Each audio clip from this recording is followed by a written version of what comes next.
Chelsea are a fucking shambles right now, and there's a lot that needs to change. Look, I was going to make this video after the season, see if we get FA Cup, European football next season, but like, I've just come to realize even if we do all that, we win the FA Cup, get Champions League, it's not going to change anyone's mind about the ownership and like how the club's run and everything. So here we are. I've been a Chelsea fan since I was 6 years old.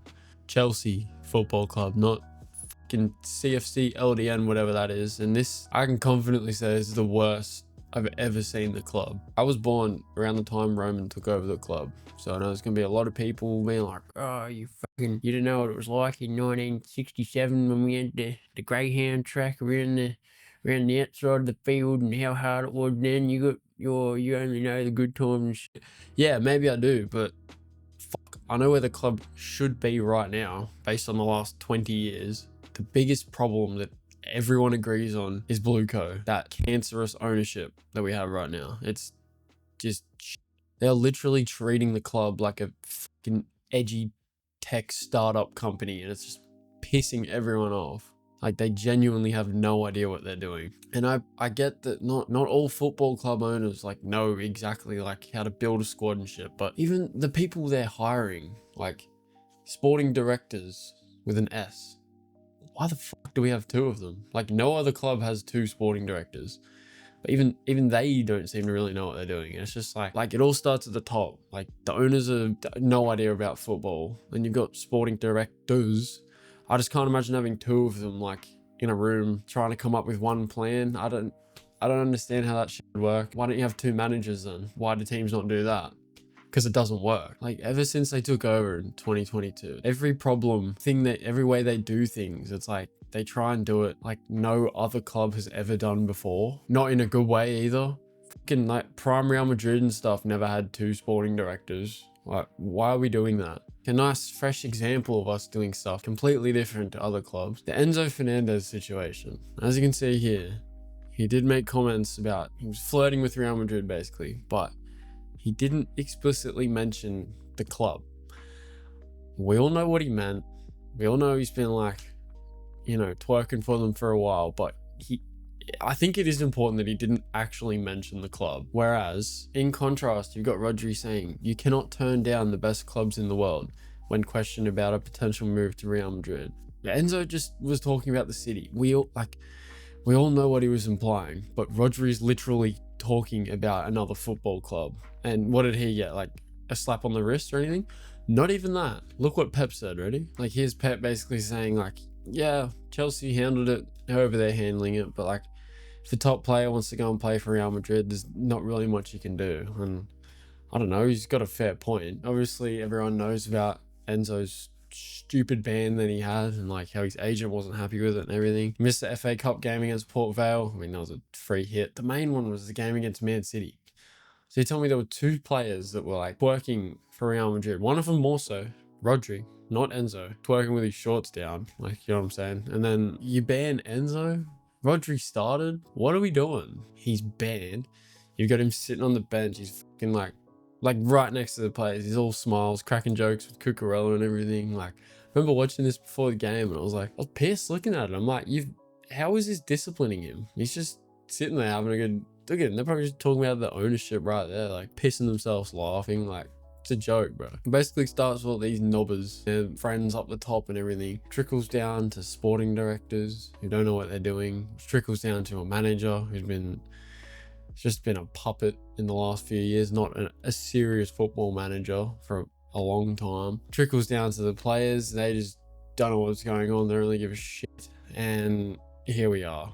One of the biggest clubs in the world being taken so unseriously now. Like, I don't know about you, but when I think of great teams, I also think about the manager. Picture them in the dugout wearing a suit, not this tracksuit, hoodie, shit.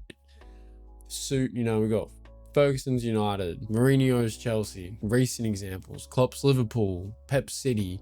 Like, I'm not asking for like a crazy coach like that because there's not really any on the market, but like, at least they all had like this sort of like, I hate to use the word, but like vibe.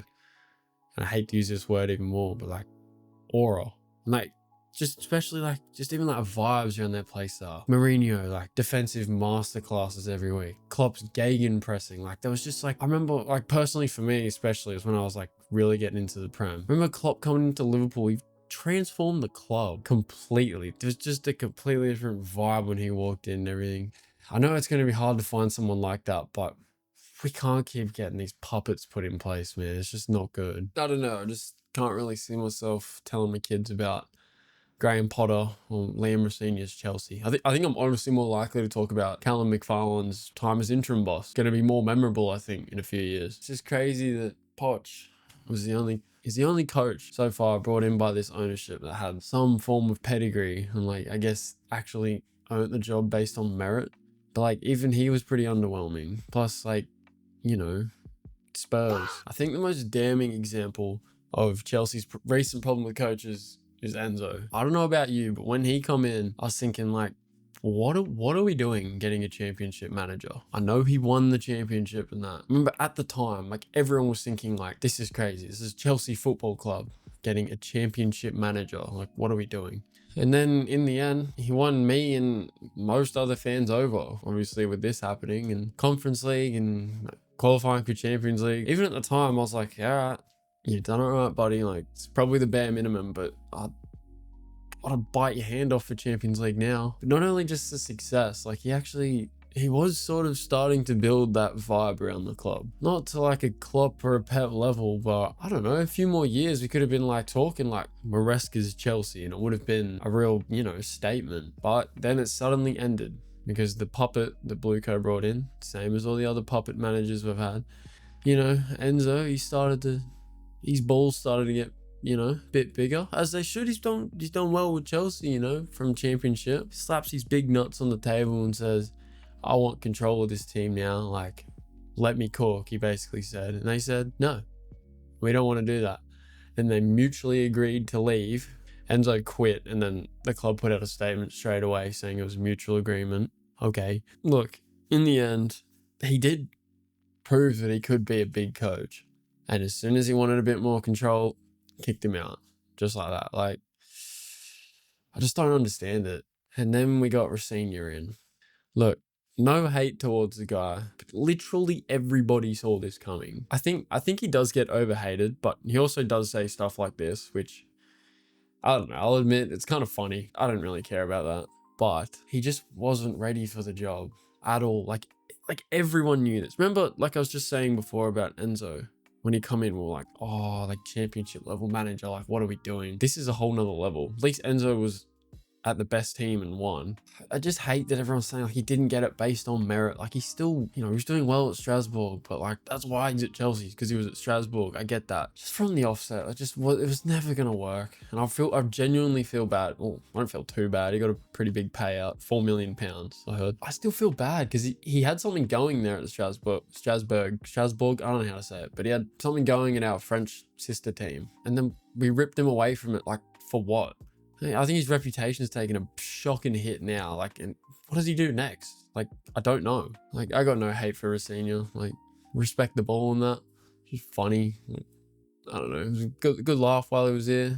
Goofy fella. But a lot of people seem to be giving him hate for like accepting the job in the first place. Like, I don't know. I don't think I'd ever say no to being coach of Chelsea at any point in my managerial career.